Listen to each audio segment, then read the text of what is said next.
출애굽기 4장은 성경의 아주 난해한 본문 중에 하나입니다. 그 이유는 호렙산 떨기 불꽃 가운데 하나님의 소명을 받은 모세를 왜 죽이려 하셨는가에 대한 질문 때문입니다. 이 본문은 할례 언약을 지키지 않은 그 모세에 대한 하나님의 진노로 창세기 17장 하나님께서 아브라함과 맺은 그 할례 언약에 대한 이해가 필요합니다. 할례는 단지 포경 수술이 아닙니다. 이 수술이라는 행위보다는 이를 통한 그 언약의 그 의미를 두고 있기 때문입니다.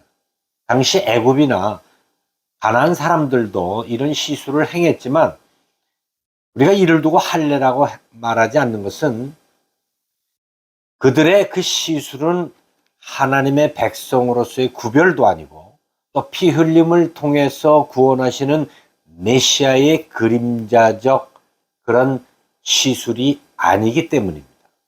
자기 민족을 학대한 것에 대해서 분노했던 모세는 살인을 하게 되죠.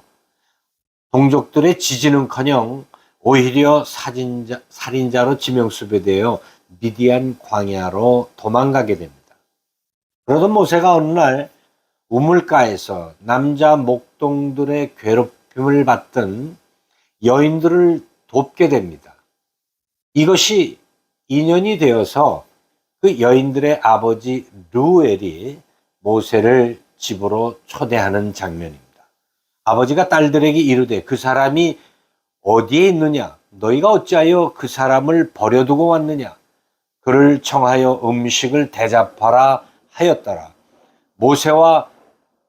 모세가 그와 동거하기를 기뻐하며 그가 그의 딸 십보라를 모세에게 주었더니, 당시의 우물은 사회의 그 모든 활동의 중심 센터였습니다.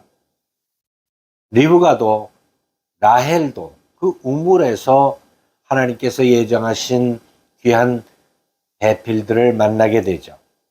이 도망자 모세에게는 뜻하지 않는 은신처가 생겼고 더욱 새로운 가족이 생긴 겁니다. 모세가 자신의 그 정체성을 잃은 채 오랫동안 목동의 삶을 살아갔습니다. 그러던 어느 날 하나님께서 그를 호렙산 떨기 불꽃 가운데서 부르셨고 그를 애굽의 바로 앞에 보내게 됩니다.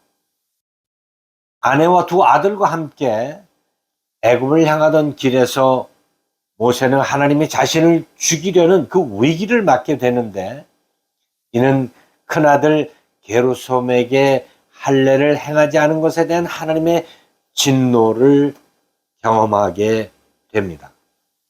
미디안의 나그네의 삶을 살면서 십보라와 결혼한 모세의 큰아들 이 게르솜이라고 하는 이름의 뜻이 이방에서 나그네 됐다라고 하는 그 나그네라고 하는 모세의 정체성을 잘 보여주고 있습니다. 그러나 지금 하나님의 부름을 받고 바로 앞에 서기 위해서 민족의 지도자로 가는 그의 발걸음은 전과는 분명 다른 것을 우린 보게 됩니다. 하나님께서 히브리 민족을 할례 언약 공동체로 세우기 위해서 모세를 선택했기 때문입니다. 하나님이 모세를 죽이려 할 때 십보라의 아주 민첩한 행동을 본문은 이렇게 말합니다. 십보라가 돌칼을 가져다가 그의 아들의 포피를 베어 그의 발에 갖다 대며 이르되 당신은 참으로 내게 피난편이로다 하니, 당신은 내게 피난편이다 라고 하는 이 십보라의 말에 대해서 성경은 다양한 해석을 주장하는 신학자들의 이야기를 듣게 합니다.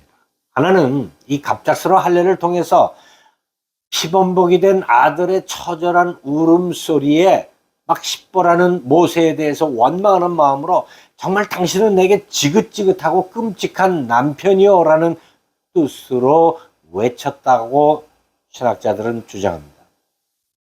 특별히 이 사건 이후에 출애굽기 18장의 친정아버지와 함께 모세를 잠시 방문하는 것 외에 그 십보라와 아들들이 모세와 동행하지 않았고, 또 출애굽 여정 가운데 그 아들들의 리더십에 대한 언급이 없는 것을 주목하고 있기 때문입니다.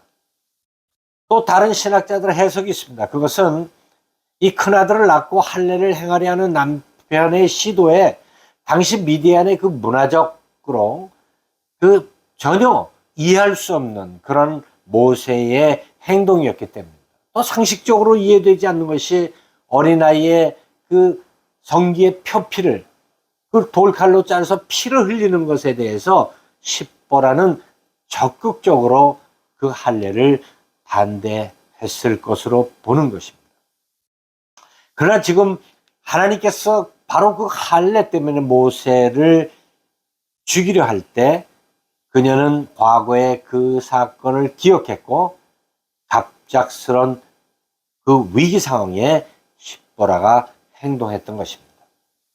그래서 이 십보라는 부부 사이를 넘어서 이제 피조 맺어진 언약 공동체라고 하는 그 의미로 당신은 나의 피남편입니다 라고 그 아이의 표피를 일부를 발에 던진 것으로 신학자들은 주장합니다. 이 행위는 출애굽 전날 밤 문지방과 문설주에 양의 피를 바르는 유월절 예식의 원형 모델이 됩니다. 그리고 메시아의 십자가 보혈로 인한 구속의 은총을 드러내는 그림자적 사건임을 우리에게 보여주고 있습니다. 할례란 아브라함의 그 혈연적 후손들이 반드시 행해야 하는 의무였습니다. 그래서 만일 그들이 할례를 행하지 않으면 공동체 가운데서 버려지는 죽음과 같은 결과로 이어졌습니다. 이 할례가 갖는 의미에는 첫째는 피를 통해 구원받은 언약 공동체라는 것입니다. 두 번째는 구별된 공동체라고 하는 의식이 이 할례 의식 가운데 있었습니다. 출애굽 전날 밤에 고센 땅에서 행한 그 할례는 40년이 지난 후 가나안 입성을 눈앞에 두고 여호수아 주도 아래 길갈에서 다시 행하게 되죠. 왜냐하면 40년 동안 그 노중에서 태어난 그 출애굽 2세대들의 할례 예식을 행하기 위함이었습니다.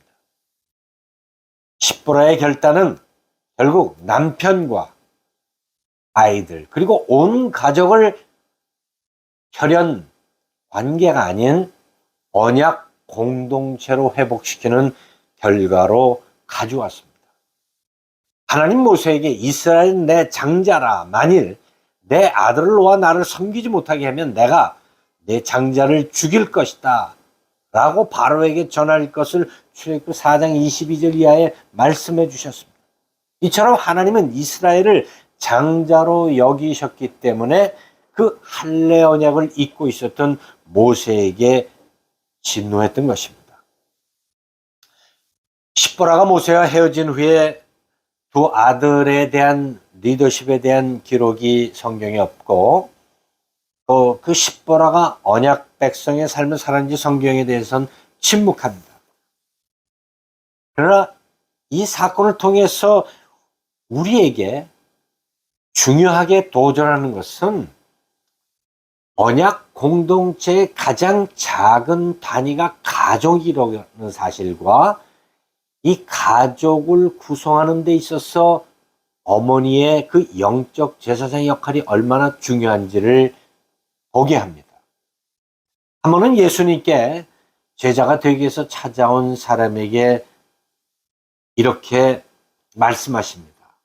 그는 아버지의 장례를 치른 후에 주님을 따르겠다고 했기 때문입니다. 예수께서 이르시되 죽은 자들이 그들의 죽은 자들을 장사하게 하고 너는 나를 따르라 하시니라. 이 말은 얼핏 비윤리적인 주님의 말씀으로 들려질 수 있습니다. 그러나 이 말씀을 통해서 우리는 예수님의 관심은 제자, 그 한 사람입니다. 베세다 광야에 모였던 그 수많은 사람들에게 먹을 것이 없는 상황에서 제자들에게 너희가 먹을 것을 주어라가 말씀하신 그 의도와 똑같은 것입니다. 그들은 주님만 바라봤어야 합니다. 그리고 믿음으로 행동했어야만 했습니다. 나머지는 주님께서 주님의 방법으로 주님의 때에 친히 이루어 가시기 때문입니다. 모세에 대해 십보라가 실망을 했든지 아니면 모세를 두려워했든지 그것보다 하나님은 모세를 부르시고 그리고 보내심에 집중할 때입니다. 한 가지 우리가 십보라에 대해서 위로가 되는 그 둘째 아들의 이름이 여호와는 나의 구원이시다라고 하는 엘리에셀의 이름이 출애굽기 18장 4절에 기록되어 있다는 사실입니다. 사랑하는 성도 여러분, 이 사건은 십보라 부부의 가정사 이야기가 아닙니다. 바로 두려움과 절망 가운데 도망했던 그 모세를 이방 여인 십보라와의 만남을 통해서 하나님은 할례 언약의 백성으로 히브리 민족을 세우는 일에 하나씩 하나씩 준비하셨다라고 하는 그 놀라운 하나님의 섭리를 우리는 보게 합니다. 이 한 주간 예수 그리스도의 피로 여러분의 심령의 할례를 받아 세상과 구별된 언약 공동체로 살아가는 복된 가정들이 되시기를 예수님의 이름으로 축원합니다. 거룩하신 아버지 하나님 감사합니다. 우리는 주어진 환경에 대해서 당황해하거나 불편하고 그리고 원망할 때가 많이 있습니다. 주님이 나를 보내실 때는 그 보내심에만 순종할 수 있는 믿음 허락하여 주옵소서. 무엇보다도 피의 언약을 통해서 맺어진 그리스도의 제자된 우리의 삶이 우리의 자녀들과 이웃들을 향해 이 거룩한 피의 언약을 증거하는 복된 삶이 되게 하여 주옵소서. 예수님의 이름으로 기도하옵나이다.